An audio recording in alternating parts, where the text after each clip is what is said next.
গল্পে মনের কথায় তোমাকে স্বাগত। আজকে একটা বাংলা গল্প পাঠ করে শোনাবো। গল্পের নাম স্নেহময়ী, লেখিকা সৃজিতা। আমরা অনেক সময় যা চাই তা হয়তো পাই না।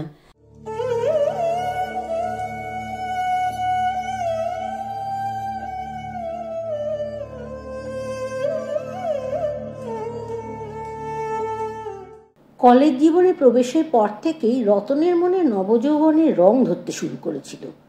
কলেজে তখন ছিল বেশ বড় একটা কৃষ্ণচূড়া গাছ, আর সেই গাছের তলায় রং বেরঙের শাড়ির বাহারে মেয়েদের জটলায় মাঠের সৌন্দর্য বেশ আকর্ষণীয় হয়ে উঠত। রতন একটু ভীতু প্রকৃতির হলেও দূর থেকে খুবই উপভোগ করত আর ভাবত কেউ না কেউ একদিন এগিয়ে এসে নিশ্চয়ই প্রেম নিবেদন করবে, কারণ ব্যায়াম করে চেহারাটা বেশ ভালোই বানিয়েছিল আর দেখতেও বেশ হ্যান্ডসামই ছিল। কিন্তু না, কেউ তার দিকে ফিরেও তাকাতো না। কবিতা কপচানো হালকা গায়করাই তখন প্রেমের বাজার মাতিয়ে রাখত। এইসব ছেলেদেরই হাল ফ্যাশনের মেয়েরা বেশি পছন্দ করে। রতনের বন্ধু বলল, ব্যায়ামের বাড়িতে প্রেমিকা আসে না রে, মুখে কবির মতো ফ্রেঞ্চ কাট দাড়ি রাখতে হয়। রতন এরপর থেকে ফ্রেঞ্চ কাট দাড়িও রাখা শুরু করে দিল। তবে ব্যায়াম করার শরীর ঠিক রাখার জন্য বাদাম, ছোলা, দুপুরে মাংস, রাতে ক্ষীর, এইসব ছিল তার নিত্যদিনের রুটিন। এদিকে পরীক্ষার আগে ব্যায়াম অবসর গ্রহণ করলেই ভুঁড়ির তেজ বেড়ে যেত, আর তখনই মেয়ে মহলে কানাঘুষাও শুরু হয়ে যেত ভুঁড়ির আতিশয্যতা নিয়ে। পরীক্ষার শেষে আবার শুরু হতো শরীরচর্চা। বুক চওড়া করে মেয়েদের সামনে দিয়ে হেঁটে চলে গেলেও ভীরু মনটাকে ঝেড়ে ফেলতে পারত না। সহপাঠীরই কাজলকে খুব মনে ধরেছিল। মাখনের মতো গায়ের রং, টানা টানা চোখের ভিতরের মণি দুটো যেন হৃদয় স্পর্শ করে যেত। কাজলকে প্রেম নিবেদন করার জন্য প্রতি রাতেই চলত প্রেমপত্রের আঁকিবুকি, কিন্তু শেষ পর্যন্ত বাক্সবন্দি হয়েই পড়ে রইল। কাজলের কাছে আর কোনো প্রেমপত্রই পৌঁছাতে পারল না। দেখতে দেখতে এইভাবে সমাপ্ত হলো রতনের কলেজ জীবন। এবার ইঞ্জিনিয়ারিং পাশ করে চাকরি জীবনেও প্রেমকে কিছুতেই ভুলতে পারল না রতন। অদ্ভুত এক বুক ভরা বেদনা জীবনটাকে ভরিয়ে দিল। সব সময় মনে হতে লাগলো যে তার জীবনে তখনও বউ হয়ে ওঠেনি সেই রকম একটা মেয়ে, যার হাতে হাত রেখে ঘুরবে মাঠে, দেখতে যাবে সিনেমা, মাঝে মধ্যে গঙ্গার পাড়ে বসে দেখবে অফুরন্ত জলরাশি, আর চিনে বাদামের খোলায় ভরে যাবে মাটি। না, হলো না কিছুই। এই একগাল দাড়ি ভর্তি মুখ আর অবসরপ্রাপ্ত ব্যায়ামবীরের ভুটকো পেটের রতন রোজই অফিস যায় আর মাস শেষে বাড়ি ফিরে মোটা অঙ্কের মাইনে সমেত। কাজলকে সে এখনো স্বপ্নে দেখে, যে নাকি তার ভালোবাসাকে কখনোই বুঝতে পারেনি। কাজলের এই নির্বুদ্ধিতায় প্রেমিক হতে না পারলেও দাড়িয়ালা রতনের কবি হওয়া শেষ পর্যন্ত আটকে থাকেনি। নিঃসঙ্গ জীবনে 2-4 লাইন কবিতাও লিখে ফেলেছিল। কেউ নয় আপন, সবাই পর, তবু দুঃখের মাঝে বাঁধি প্রেমের ঘর। এই সময় রতনের পিসিমা নিয়ে এলো তার বান্ধবীর মেয়ের একটা ছবি। রতনকে দিয়ে বললেন, দেখ কেমন লাগছে বলতো মেয়েটাকে তোর। ছবি হাতে নিয়ে রতন চমকে গেল। একেবারে কাজলের দোসর, যেমন সুন্দর চেহারা তেমনি মুখশ্রী, কিন্তু চোখ দেখে মনে হচ্ছে বেশ রাগী। এক ছবিতেই রতন কাত। পিসিমা রতনের হতবাক অবস্থা দেখে চোখ ত্যাকচা করে বললেন, খুব রোগা বলে অসুবিধা, কিন্তু আমি বলে দিতে পারি যে বিয়ের জল পড়লেই মুটিয়ে যাবে। নিজের মায়ের মতো সাবধানে রেখো, আর তোমার মতন ব্যায়াম করা শিখিয়ে দিও। ছবি দেখেই নেশা ধরে গিয়েছিল রতনের। এরপর মেয়ের বাড়ি গিয়ে একদিন পাত্রীকে দেখে এসে এতদিন পরে প্রেমপত্র লিখে পোস্ট করলো। কাজল খুব অবাক হয়ে গেল। যেখানে বিয়ের সম্বন্ধ ঠিক হয়েই গেছে, সেক্ষেত্রে চিঠি। বর্তমানে ভালো চাকরির সুবাদে বিয়ের বাজারে ভালোই দর শুরু হয়ে গেছে রতনের। চিঠি আসার ফলে কাজলের মা ভালো পাত্র হাতছাড়া হয়ে যাবার ভয়ে মেয়েকে তাড়াতাড়ি চিঠির উত্তর দিতে বললেন। রতন বাবা মায়ের তৃতীয় সন্তান। দিদির বিয়ে হয়ে যাওয়ার পরে কলকাতার বাইরে থাকে।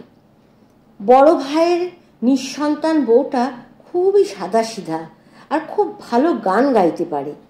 রতন যখন অফিসের কাজের জন্য কিছু ড্রয়িং করে তখন বৌদি তার ঘরে এসে গান শুরু করে আর নানা রকমের গল্পও করে। বৌদির একটাই বাসনা, রতন বিয়ে করলে বাড়িতে ছোটদের আগমনী ঘটবেই, যা তার জীবনে কোনো দিন হবে না।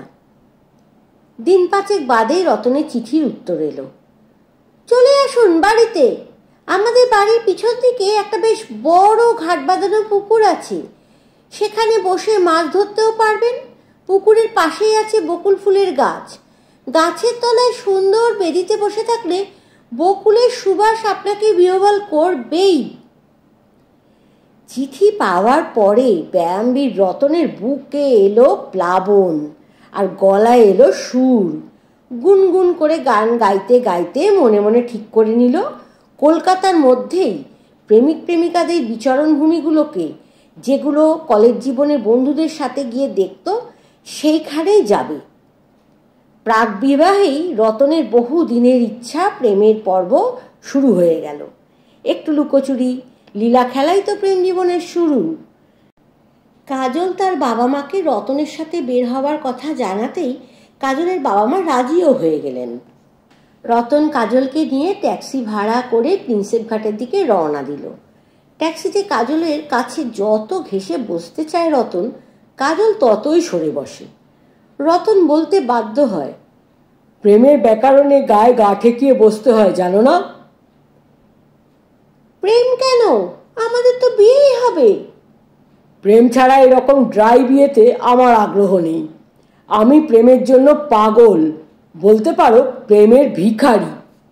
কাজল বড় বড় চোখ করে সরল স্বাস্থ্যবান রতনকে দেখে মনে মনে ভালোই বেসে ফেলল। কিন্তু রতনের মুখের একগাল দাড়ির জঙ্গল দেখে নিজের অ্যালার্জির কথা মনে পড়ে গেল। কুকুর বিড়ালের লোমে কাজলের অ্যালার্জি হয়। তাই মনে মনে ঠিক করলো যে দাড়ি গোঁফ দুটোকেই রতনের গালে গাল ঘষার আগে শেষ করতেই হবে। রতন সরতে সরতে একেবারে কাজলের কাছে চলে আসতেই বুঝতে পারল তার গলা শুকিয়ে কাঠ আর সারা শরীরে কম্পন শুরু হয়ে গেছে। কি ব্যাপার, জল খাবেন? রতন মাথা নেড়ে না বলল, কথা বলতে পারল না। এরপর প্রিন্সেপ ঘাটে নেমে দুজনে পাশাপাশি হেঁটে যেতে যেতে জলের সামনে এসে হঠাৎ রতন বলে উঠল, দারুণ লাগছে। আগেও এসেছিলাম, কিন্তু আজ অন্যরকম ভালো লাগছে।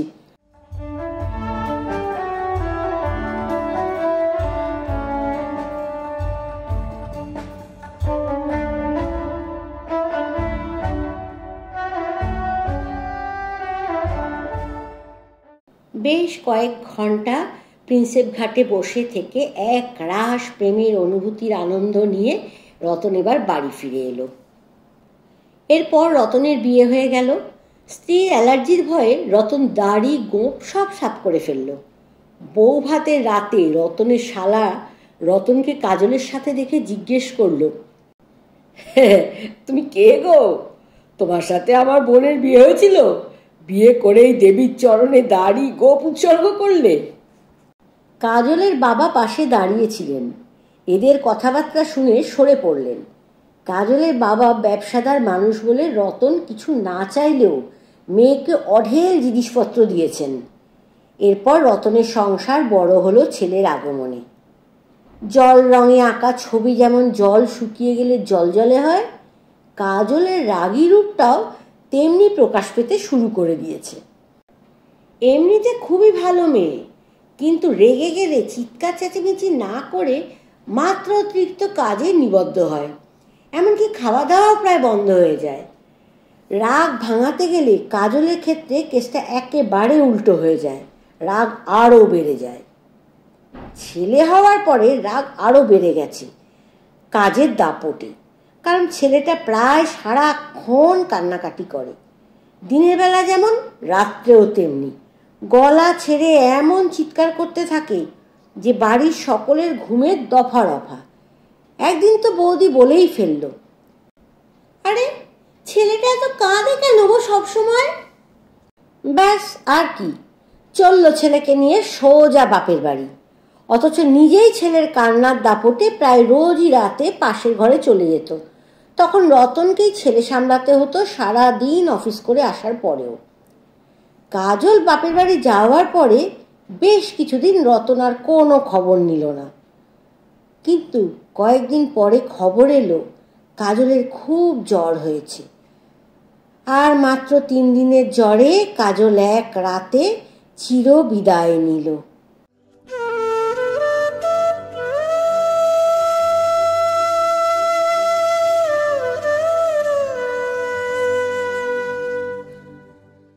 রতন এতটা ভাবেইনি। অনুতপ্ত মনে ছেলেকে নিয়ে বাড়ি ফিরেছে রতন এবারে। আর কি করা, রাত জাগা ছেলেটা ঠিক রাত 10টা বাজলেই সানাই বাজাতে শুরু করে, আর কোলে নিলেই বুকে মুখ ঘষে। রতনের ছেলে মাকে খুঁজছে। একদিন রতন বৌদিকে বলল, কি করি বলো তো বৌদি, খুব সমস্যায় পড়েছি। প্রেম খুব ভালো, গঙ্গার ধারে, গড়ের মাঠে, খোলা হাওয়ায়। বিয়ে হলো মন্দের ভালো, আর ছেলেপুলে এই ফাঁদে পা না দিলে আজ আমার এই অবস্থা হতো না গো। রতনের এই অবস্থা দেখে বৌদি এসে বাচ্চাটাকে বুকে নিয়ে একপাশে সরে গেল, আর ছেলের কান্নাও থেমে গেল। এতক্ষণে কান্না থামার পরে ঘরে একটা অদ্ভুত নিস্তব্ধতা বিরাজ করছে। ঘরের কোণে আঁচলের তলায় ছেলেকে বুকে নিয়ে বসে আছে রতনের নিঃসন্তান বৌদি। তার 2 চোখের কোলে ভর্তি জল। কাজলের চলে যাওয়ার খবর পেয়ে রতনের দিদি এ বাড়িতে বেশ কিছুদিন হলো রয়েছেন। দিদি হঠাৎই বলে উঠল, যাক অনেকক্ষণ বাদে ছেলেটা চুপ করলো, কিন্তু ছিবড়ে আমরা লাঠি আর কতক্ষণের জন্য এই ছেলেকে ভোলাবে? হ্যাঁ। রতন বৌদির কাছে গিয়ে বলল, তুমি কাঁদছো বৌদি? নিঃশব্দে জলপ্লাবন গাল বেয়ে গড়িয়ে যাচ্ছে বৌদির কোলে থাকা নিজের ছেলের গায়ে।